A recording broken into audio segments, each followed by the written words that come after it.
Shalom. I'm Rabbi Josh Caruso from Anshe Chesed Fairmount Temple. It's my honor to be here, even though I don't think anybody really wants to be here today, but we're going to pay beautiful tribute today to Eliot, to his life. We're going to share reflections and memories. Hopefully we'll share some laughter and some tears. But we're all here together embracing Eliot's family and embracing his memory. In the words of Ecclesiastes, a season is set for everything, a time for every experience under heaven, a time for dancing and a time for wailing, a time for birthing and a time for dying, a time for speaking and a time for silence, a time for seeking and a time for losing. The time of mourning is a complicated time, filled with many emotions and memories, both bitter and sweet. We begin our service with the recitation of psalms and prayers, thus linking Eliot's life with the 3,000-year-old tradition of the people Israel and the eternity of God. I invite you to join with me in the recitation of Psalm 23.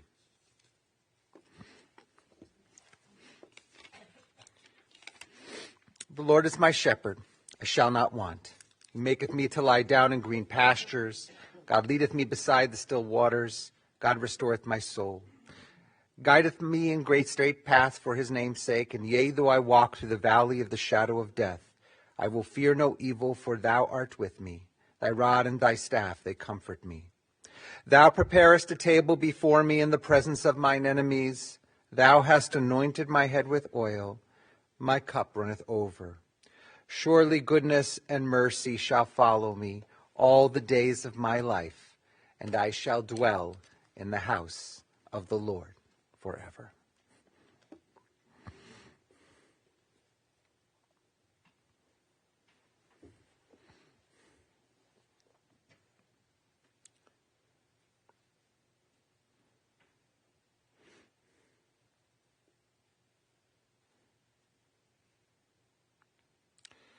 When I die, give what's left of me away to children and old men that wait to die.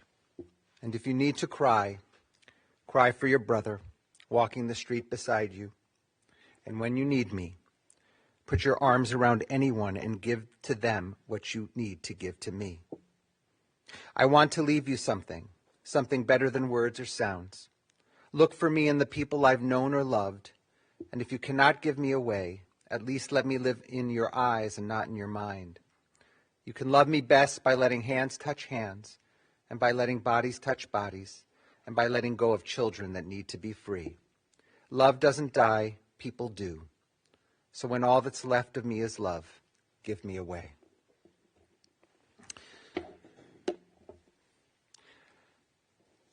We're going to introduce now some speakers, particularly Eliot's grandchildren who are going to begin, and then Eliot's good friend Jim Grunsweig, and then finally Eliot's sons are going to share some words. For those of you who are speaking, if you haven't already thought so, you can take off your masks when you're up here, and just we ask that you return your mask when you go to sit down. We invite your grandchildren first.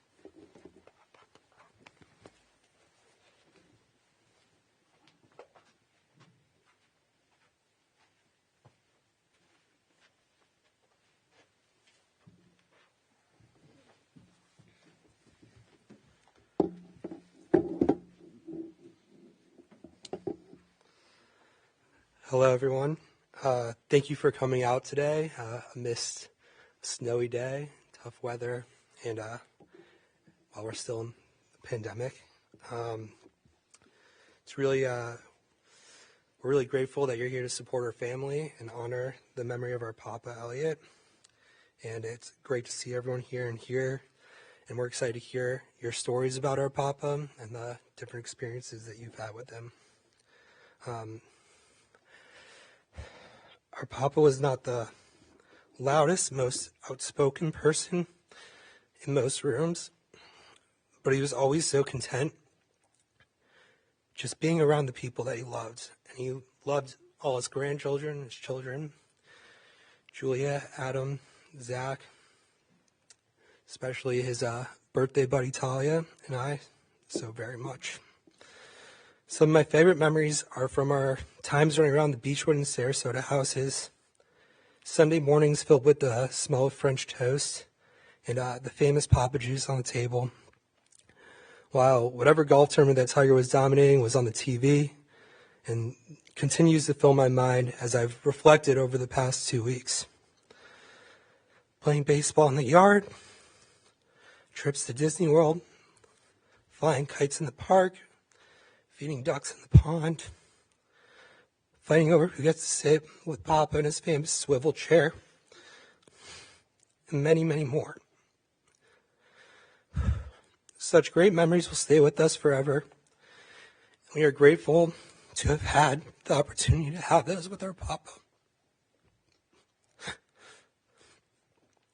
I like to believe in a theory that is often portrayed in many movies, and it has actually had some scientific backing, that as we die, we see our entire lives flash before our eyes, all the memories filled with the people we love and we care about. And it makes me very happy to think that my Papa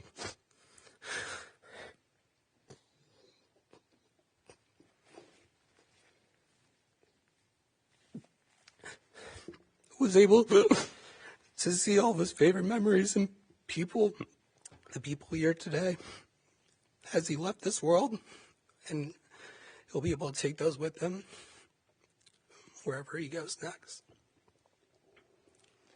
As Noah mentioned, on my Papa's 63rd birthday, I entered the world. From that moment on, we always had such a close bond.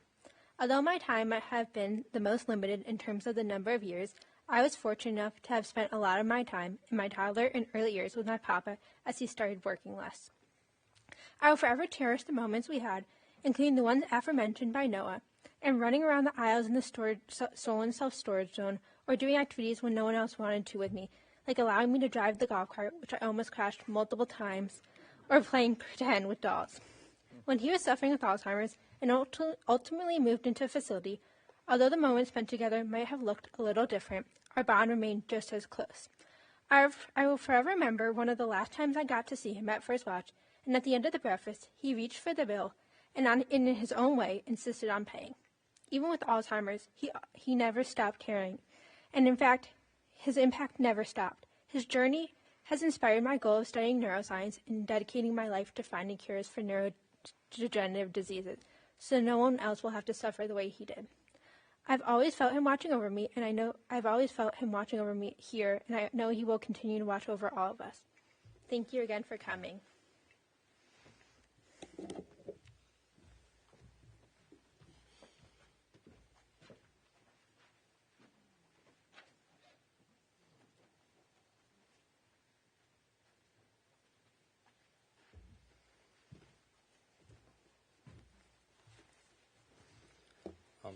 Good morning. Thank you all for coming out. I know it's not the best weather, but this is the only way Papa would have liked it. He hated the snow more than I think anybody here, so he would have enjoyed that everyone had to come out in the snow. But in the last couple of weeks, I've been thinking a lot about my grandpa, and you all know him in many different roles, whether that's husband, father, business partner, friend. But I think the role he was most proud of was grandfather. The man loved his grandkids more than anyone, anything in the world. He enjoyed spending time with us, no matter as simple as playing cards or trips to Disney or baseball games. Whatever he could, he would love to spend time with us. And I know for me growing up, the trips, hearing that we were spending the night at Nana and Papa's, or we were going down to Florida to visit them, are some of the best times of my entire life. And it was the happiest, and I'll always remember that big smile he had when he was doing stuff with us. Whether it was just sitting around watching even the Browns, even though there weren't many smiles to be had. But he loved watching the Browns with us, or playing cards. And Nana always tells me the story of growing up, he let me win in cards until the point where I just started beating him. And then he would still play cards with me even though he knew he would lose. I never thought I'd see the day where I couldn't go down to Florida and visit him, but, it's never a goodbye with him, as even to the very end, it was always, we'll see you again, Papa, and I think this is just another moment where it's never goodbye, it's just, we'll see you soon.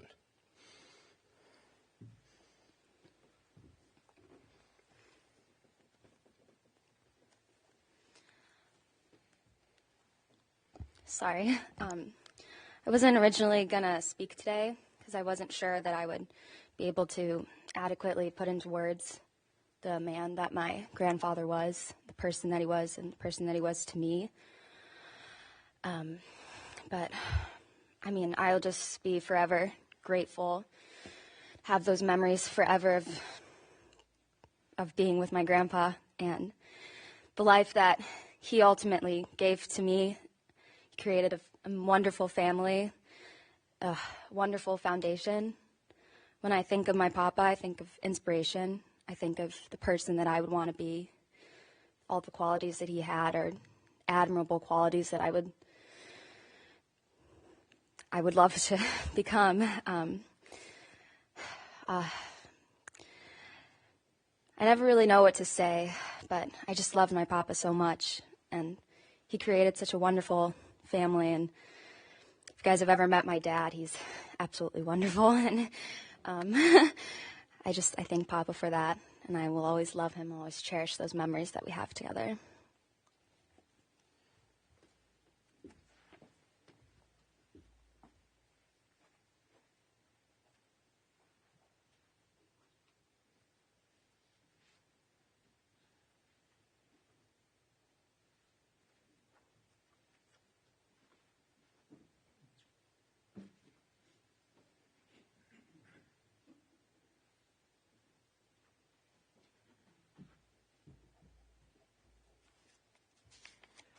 Hello, everybody.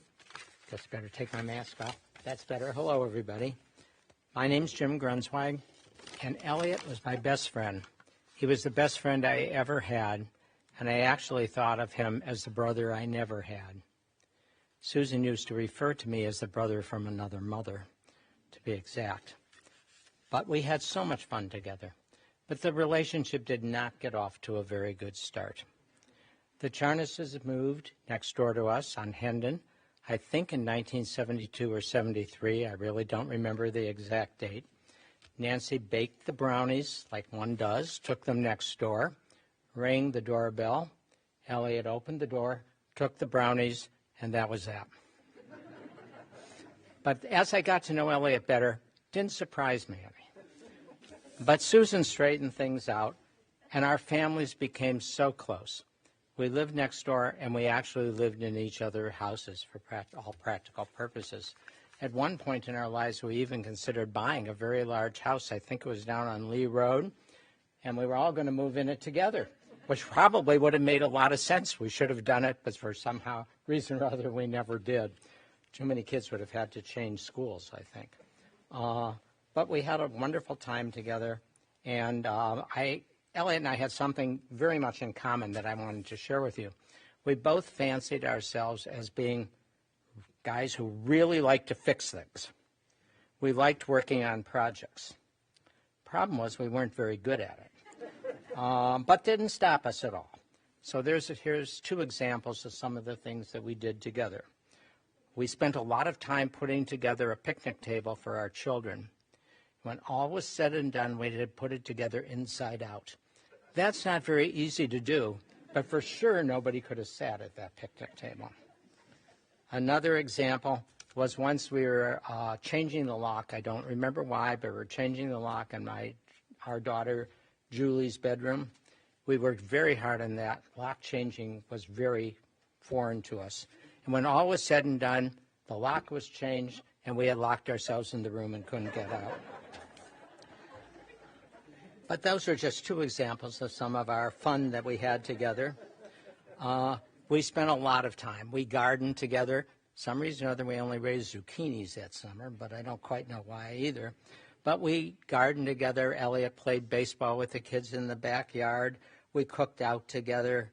My son Jeremy insists that Eliot taught him how to ride a bike, but there's no record on earth that Eliot ever rode a bike.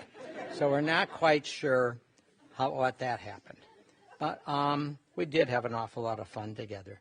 We traveled together, both as our full families and as Susan and Nancy and I and Eliot. So Eliot decided, and at this particular time he was working for a company, I don't remember the name of it, in the after automobile market. Eliot worked for a lot of different companies, as I recall. But this one, he sent me off to Elkhart, Indiana, and talked me into buying a van. I bought one of those really big old Dodge Ram converted vans that would have made the Grateful Dead happy. It was the ugliest thing you ever saw. We had green shag carpeting, a captain's tail, green seats, but the van had one wonderful attribute. It could fit all 10 of us into it comfortably. Of course, the kids were smaller then. I'm not so sure we could do that anymore. But therefore, we started taking trips all over the place because we could go together. We were regulars at Blossom on the 4th of July. My job was to pick up the chicken at Kentucky Fried Chicken. We picked up Eleanor Charnas, Eliot's mother. She went to Blossom with us every year, and we had a wonderful time, and she was a real trooper because we always prided ourselves on getting out of the parking lot first, and she kept up with us. We did the same thing at all the Cavs games. We went to lots of Cavs games that year, and again, we were the first ones out. We went to Atwood sled riding. We went to Peak and Peak skiing. Stephen, I'm sure you will remember that trip home from Peak and Peak. I won't discuss it here. We went to Boston. Boston was one of our best trips ever, and we went off to Cape Cod. Again, Eliot really disliked Cape Cod. We took one step out of the van onto the sand. Unfortunately, Eliot also stepped into something else, and we were out of Cape Cod quickly. Back to Boston, where we had a great time in Boston. We stayed in a very nice hotel. One night, all the kids went down to the lobby in the elevator. There was immediately a power blackout in Boston. They eventually did get out of the elevator, as you can tell. We had a memorable trip to Dearborn to see the Ford Museum. We checked into the hotel in Dearborn, didn't like it. I think it was under construction. So we moved to another hotel 2 miles down the road. Eliot and I went back to get the luggage at that hotel. In that period of time, going those 2 miles down the road, we managed to get lost. We went around a roundabout, I guess, constantly. We couldn't get off of it. And I think that Nancy and Susan were getting pretty perturbed about what in heaven's name took us so long to go 2 miles down the road to pick up luggage. The four of us, the adult four of us, traveled together to Eastern Europe. We took trips with our family to Sanibel. We had a Seder on the beach one year. We went to Toronto. We went to New York. We had a tremendous amount of fun together, and we will always remember it. At least I will always remember it. Eliot was one of the kindest, gentlest people that you could possibly meet. He was professional in every single way. He was generous. He was wonderfully generous. He was wonderfully philanthropic, but he was very quiet about it. And that was his way of doing things, and that's not a bad way. That's a good legacy to live on. Eliot adored Susan, and Susan adored Eliot, and certainly has shown that over the many, many years, but certainly in the last many years, when she took wonderful care of him. And I think she may have been the assisted living facility worst nightmare, actually.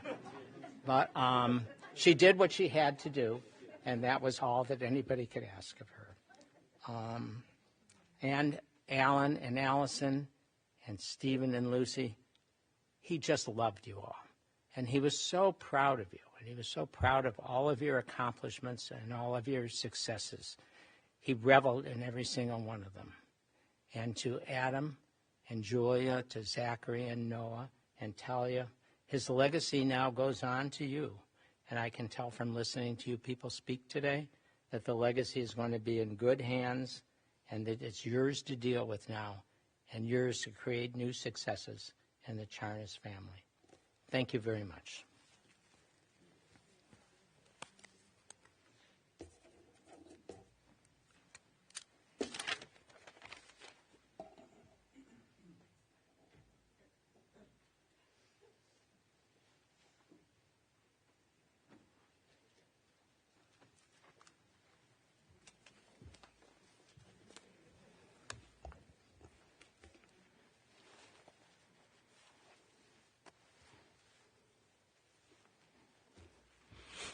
Thank you to the grandkids who all of you gave a stirring speech. It was amazing to listen to.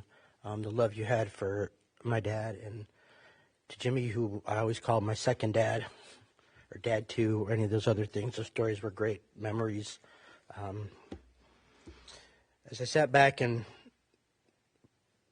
put together a speech for today, first thing I think of was, Dad, how much you would have hated a day like today, because you never wanted people to make you the center of attention. And here we are today doing it, though. And you especially would have hated the snow and the cold. I think you probably made it be this way so you hope people would stay away from today. I'll keep this eulogy brief. Just like our family visits to many historical sites. Artie, we've seen it. Let's move on. And I sat down to write this and thought about my childhood memories, and so much of those revolved around father and son times. Dinners on Monday nights at Leparo's when Mom was in school. Cavs games at the Richfield Coliseum.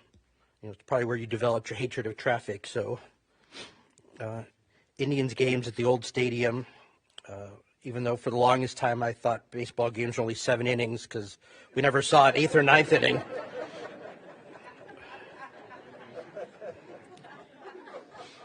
And especially the Sundays at Browns games. Those are the most special because of the two of us, and it also got us out of got me out of Sunday school earlier, didn't have to go at all in those days. And somehow we stayed for the whole game for the Browns. Don't know what was special about the Browns. They're wonderful family memories as well. And I know hearing that will shock some of you that I have some family memories. Dinner at Grandma's apartment. Vacations to such wonderful places as the Indian Spring Training in Tucson. Out west to the national parks. Up and down the coast of California. But especially the spring breaks in Florida. Right? It's where you developed your love of the sunny lifestyle, where those spring breaks we would spend just for a week in Florida. And while work took you away for periods of time, you always remained involved in our lives and made your family your top priority. And now that I've become an adult and a father, I realize how many life lessons you've taught me. These lessons were learned from watching the way you dealt with others, the way you treated people, the way you handled situations, the way you carried yourself, and most important, the love you showed for your family. I realize that I've emulated your actions in my own life. Coaching Little League, attending Indians and Browns games with Adam. Fortunately, Adam didn't have to use those to get out of Sunday school. He just never went anyways. Attending each and every one of Julia's events, from rock concerts to volleyball games to cheerleading. And of course, the wonderful family vacations we took. We have been so fortunate that as a grandparent, you were able to be part of so many of these events as well. And while I know you would have hated the last few years of your life, those years gave me time to reflect and witness love in its truest form. The love that you and Mom have as she was there in the worst of times, and your face, how it always lit up when you heard her voice. And the love your friends had for you when they came for your 80th birthday, even though you didn't know they were there physically, you knew they were there for you. I don't remember why, but I do remember one time Adam said, "I like watching how Dad interacts with Papa."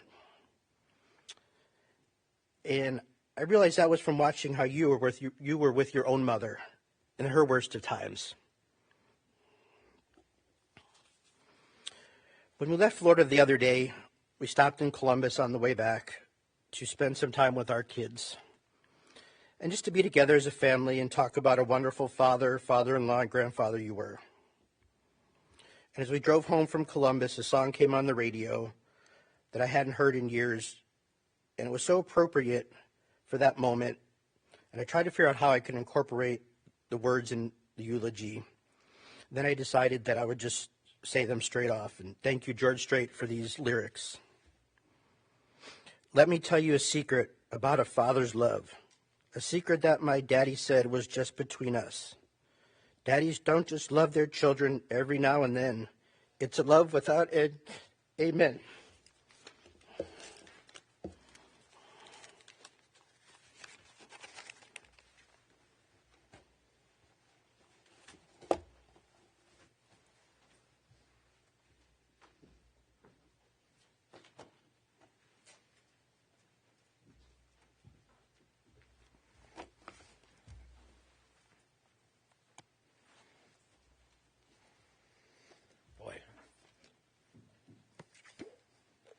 Not easy going last. So you'll probably hear some repetition, which shows how consistent my dad was. And hopefully I get through it.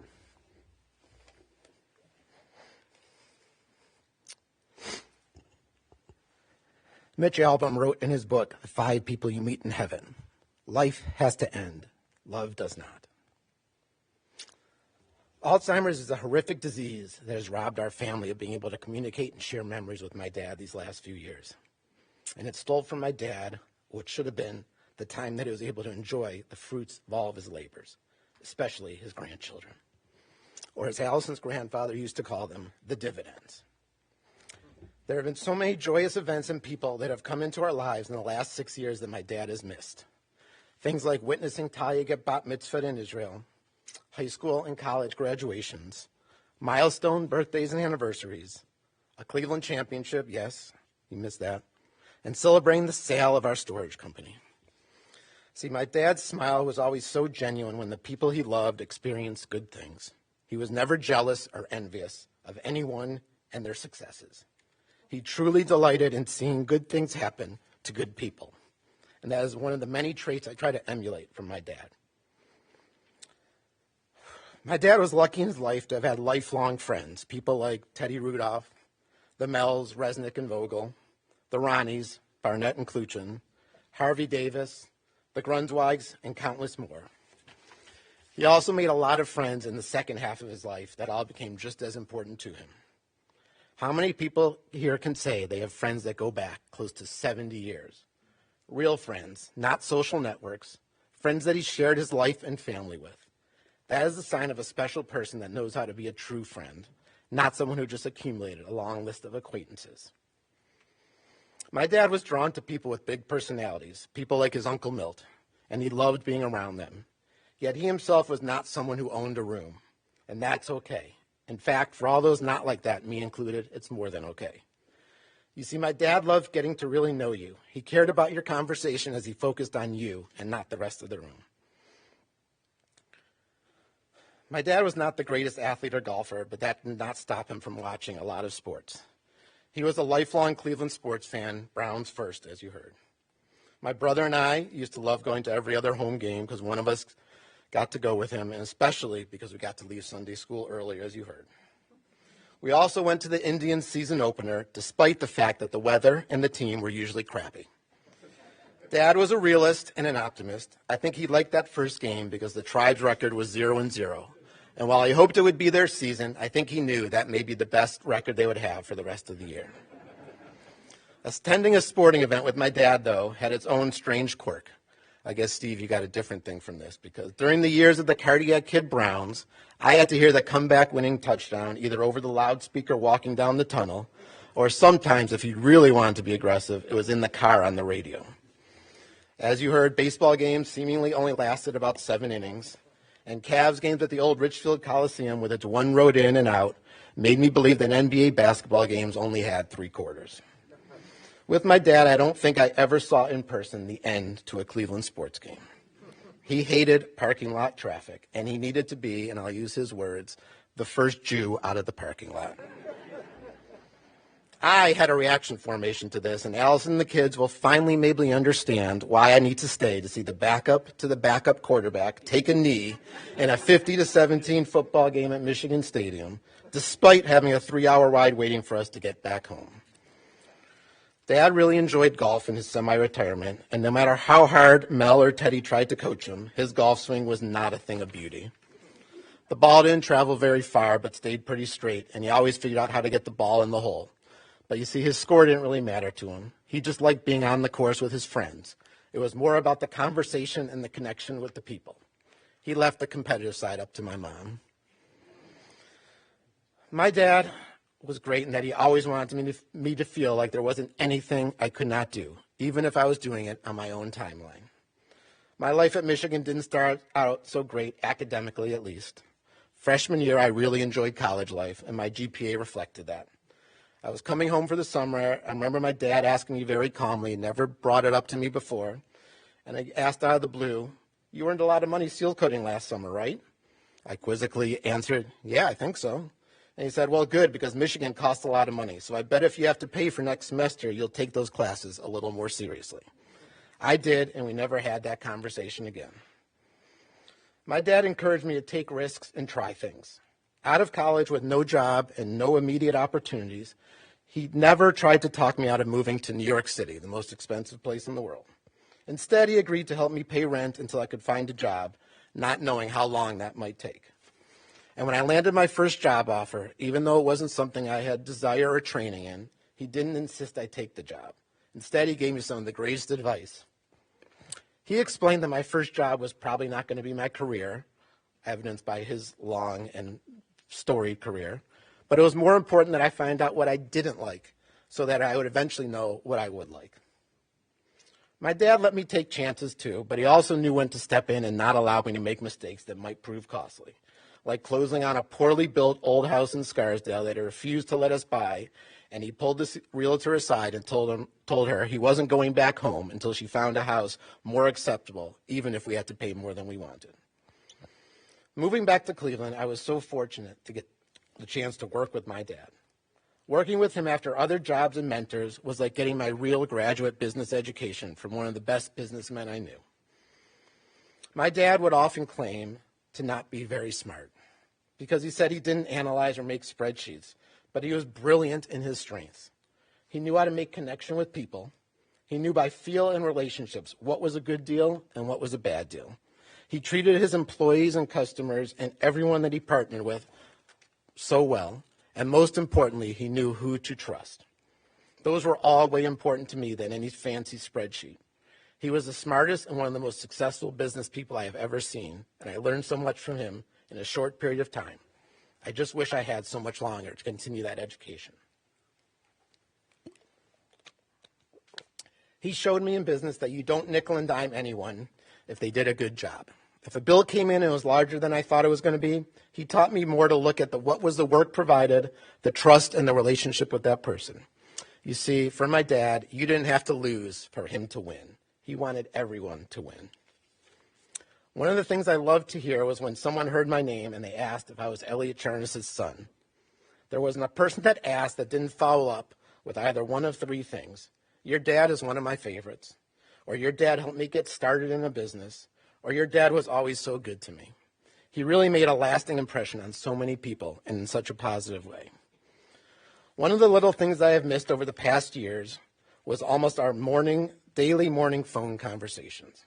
It usually wasn't very long, and usually was a quick update on business or sports events from the prior day. I don't remember the content of most of those calls, but I have a visual in my head as I wrote this. I would always start, I'd call his cell phone. It would ring twice before he figured out it was his actually cell phone ringing. It took a third ring for him to actually open the flip phone, and a fourth ring for him to lift his eyeglasses up on the top of his head so that he could see the buttons, by which time I had already gone into his voicemail and hung up. I never left a voicemail because he didn't know how to retrieve those. And I knew anyways within a minute I would be getting a call from his desk phone. Boy, have I missed the start of that day so very much.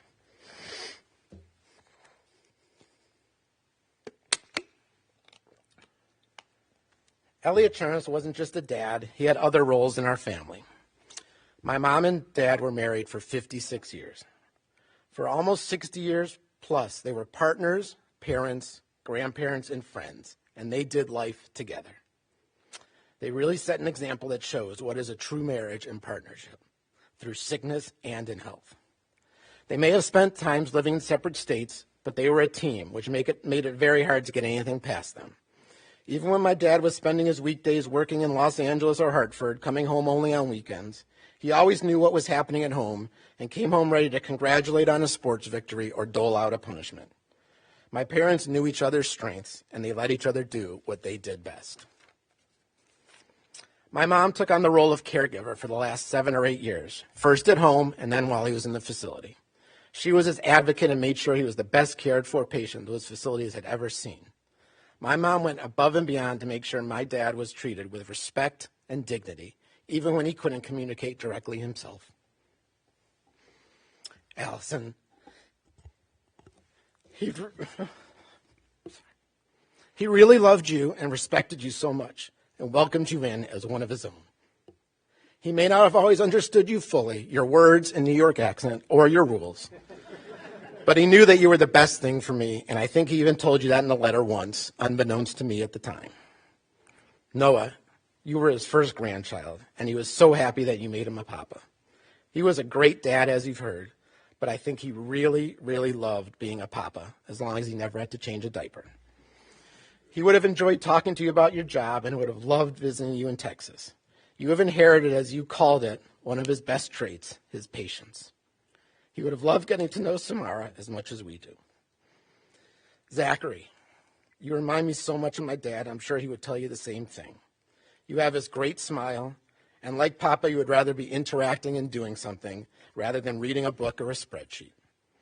Nana loves to relay this story of one time after you visited with Papa in his facility. He said to her after you left, "I'm not sure who that was, but I could do business with him." That says something right there based on his trust.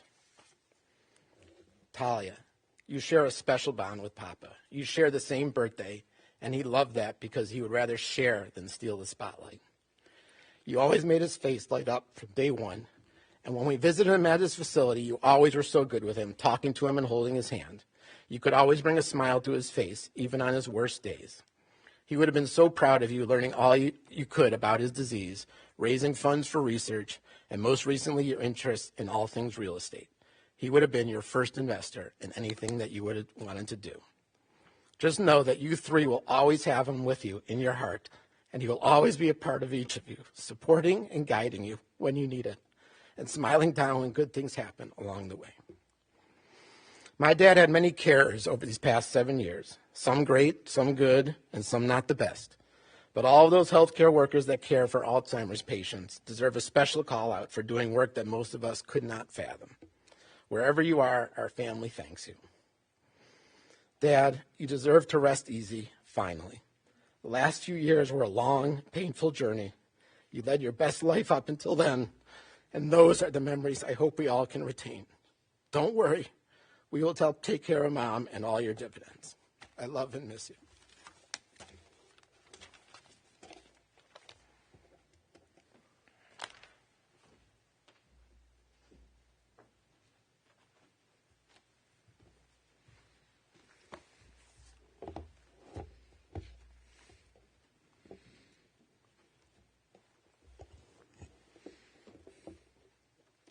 When great trees fall. When great trees fall, rocks on distant hills shudder, and lions hunker down in tall grasses, and even elephants lumber after safety. When great trees fall in forests, small things recoil into silence, their senses eroded beyond fear. When great souls die, the air around us becomes light, rare, sterile. We breathe briefly, our eyes briefly see with a hurtful clarity. Our memory suddenly sharpened examines, gnaws on kind words unsaid, promised walks never taken. Great souls die, and our reality bound to them takes leave of us. Our souls, dependent upon their nurture, now shrink, wizened. Our minds, formed and informed by their radiance, fall away. We are not so much maddened as reduced to the unutterable ignorance of dark, cold caves. And when great souls die, after a period peace blooms, slowly and always irregularly. Spaces fill with a kind of soothing electric vibration. Our senses restored, never to be the same, whisper to us, they existed. They existed. We can be and be better, for they existed.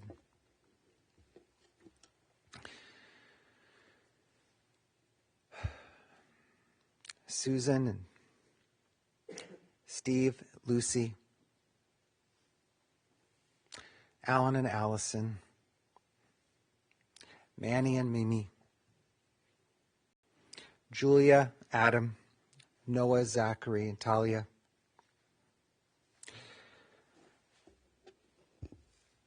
Eliot was a great tree, a great tree. And we reflect on his greatness because he existed. In the great compendium of notable Jewish aphorisms, Pirkei Avot is the best. We learn the wisdom of our sages through it. And even though this volume is thousands of years old, the maxims still apply.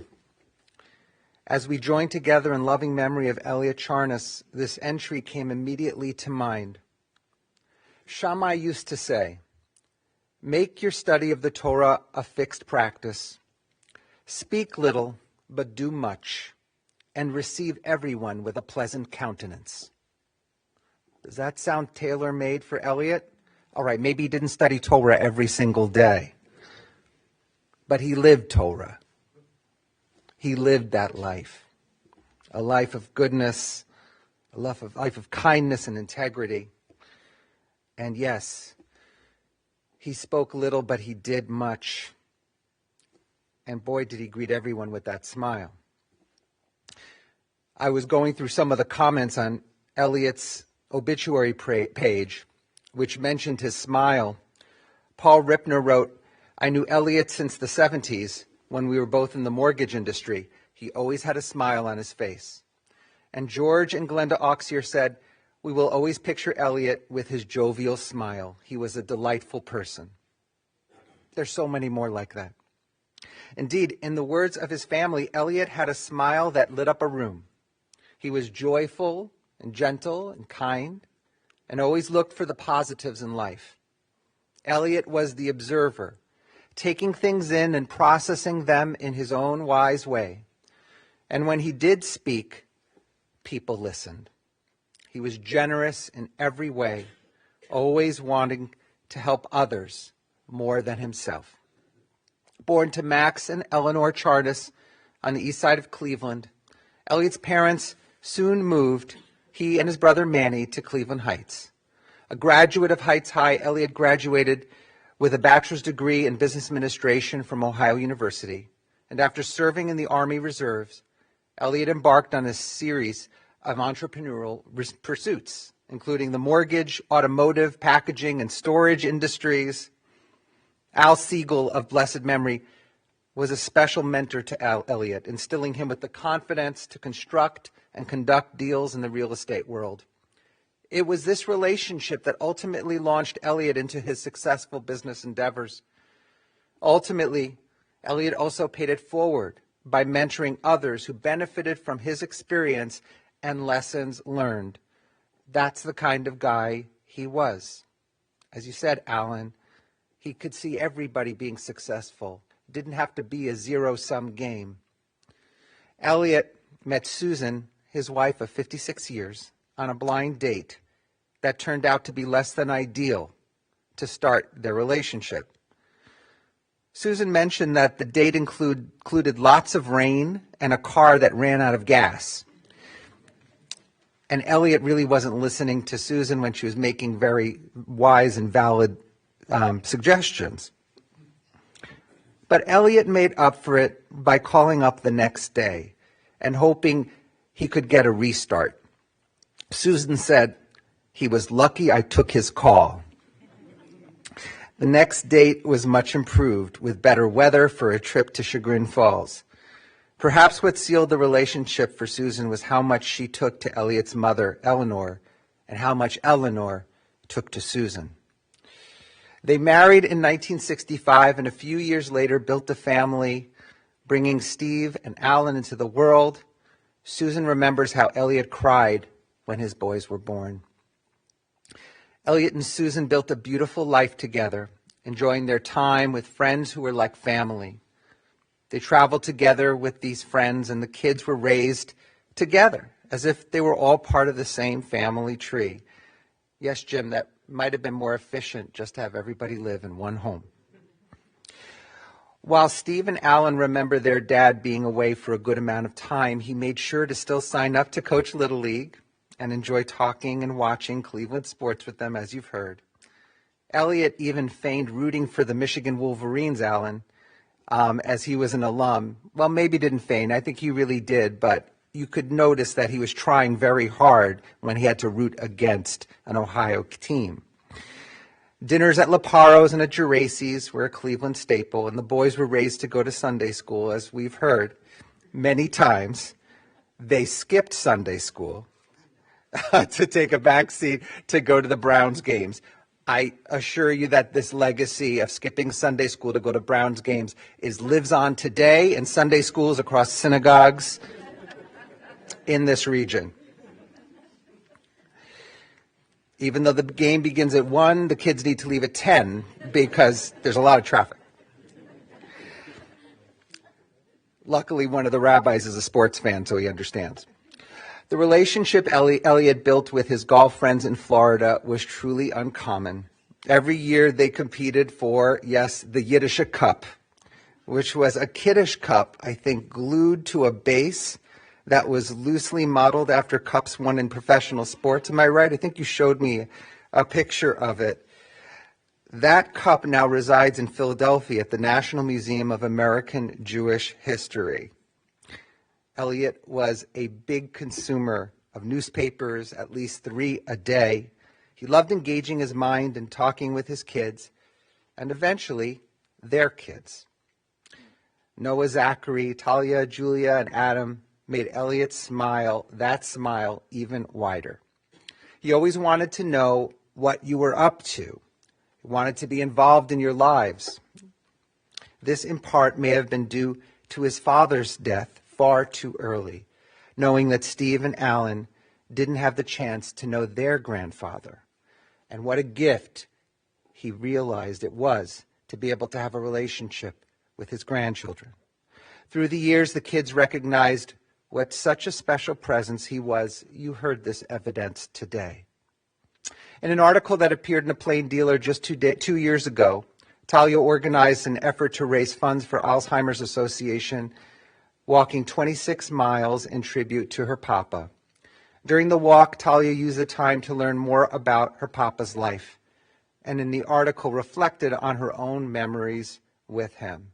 And you talked about the golf cart, and you talked about him playing with your dolls, and what a beautiful way to pay tribute to him.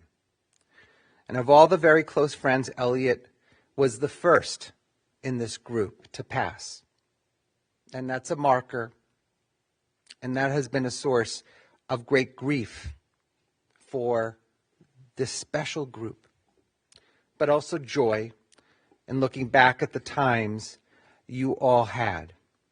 Even in the deep throes of Alzheimer's, the guys, as mentioned, made sure to come see Eliot on his 80th birthday, a reminder of their deep bonds. And they all marveled at the unsurpassed loyalty of Susan, who visited Eliot every day. When we spoke, Susan, you reflected again and again. You wanted me to know just how grateful you are to have had this life with Eliot, to have had his incredible support of you when you had new pursuits, career pursuits. You are grateful for this life. Shammai used to say, make your study of the Torah a fixed practice. Speak little, but do much, and receive everyone with a pleasant countenance.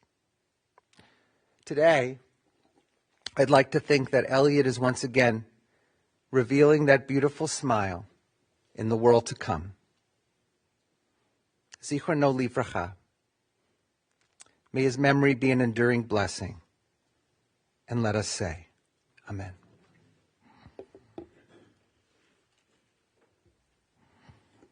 We pause for a moment as we consider Eliot's life and the piece of the puzzle that he contributed to yours.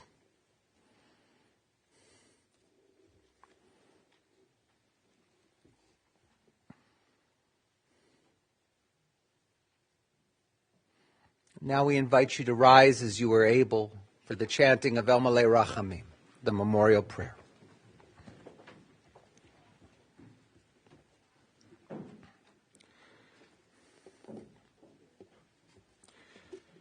El Malayrachamim, shochein bamromim, hamsei menucha nechona, tachat kanfei hashchina, במעלות קדושים מותרים, כזוהר רקיע מזהירים את נשמת אליהו בן מקס ואלנור, שלח לעולמו, בגן עדן תהי מנוחתו. אנא בעל הרחמים, הסתירהו, בסתר כנפיך לעולמים, וצרור בצרור החיים את נשמתו, אדוני ונחלתו, וינוח בשלום על משכבו, ונאמר אמן. Malayrachami. Exalted, compassionate God, grant infinite rest in your sheltering presence among the holy and the pure, to the soul of Eliot Charnas, who has gone to his eternal home. Merciful One, we ask that our loved one find perfect peace in your eternal embrace. May his soul be bound up in the bond of life. May he rest in peace. And let us say, Amen. Now we turn to the Kaddish Praise. I see that family members are holding the card. It is the mitzvah, it is the commandment for family members to read the Kaddish. I will join you in it, and for those of you who wish to join the family can do so as well. Yitgadal v'yitkadash shmei Rabbah, be'alma divrach hirutei v'yamlich malchutei, bechayechon uv'yomechon, uv'chayei dechol beit Yisrael, Vagalau vizman kari v'imru. Amen. Yehei shmei Rabbah mavorach le'olam alomeo maya. Yitbarach v'yishtabach v'yitpa'ar v'yitromam v'yitnaseh v'yitadar v'yitalev v'yitalal shemeda kudesha brichu. Le'ela min kol birchata v'shirata tushbechata v'nechemata damiran be'alma v'imru. Yehei shalama rabba min shemaya v'chaim aleinu ve'al kol Yisrael v'imru. Oseh shalom b'mromav hu ya'aseh shalom aleinu ve'al kol Yisrael v'imru. May the source of peace and peace to all who mourn, comfort to all who are bereaved, and we say together, Amen. So we turn to the conclusion of our service. I know Eliot's family is so appreciative and grateful that you are here today. And family will receive friends following these services until 4 p.m. today at the Beachmont Country Club, 29600 Chagrin Boulevard in Orange. And tomorrow, Monday, January 24th, the family will receive friends from 5 to 8 p.m. at the residence of Allison and Allen at 110 Orange Tree Drive in Orange. The family requests that all guests who come to Shiva, whether today or tomorrow, be vaccinated and wear masks. Friends who wish may contribute to the Friendship Circle of Cleveland, Ohio, or the Tidwell Hospice Care of Sarasota, Florida. Thank you.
This is for Alan, myself, and my mother.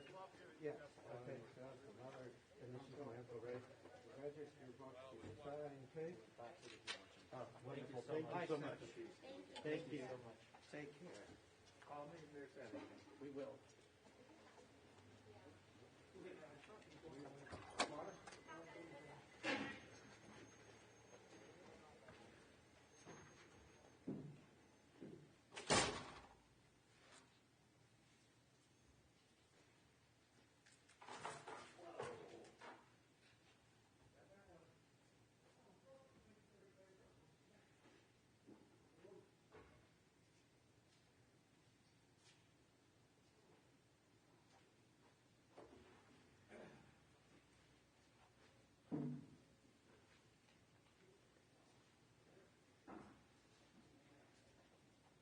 We'll keep that small stamp here, okay? The smallest one? Yep.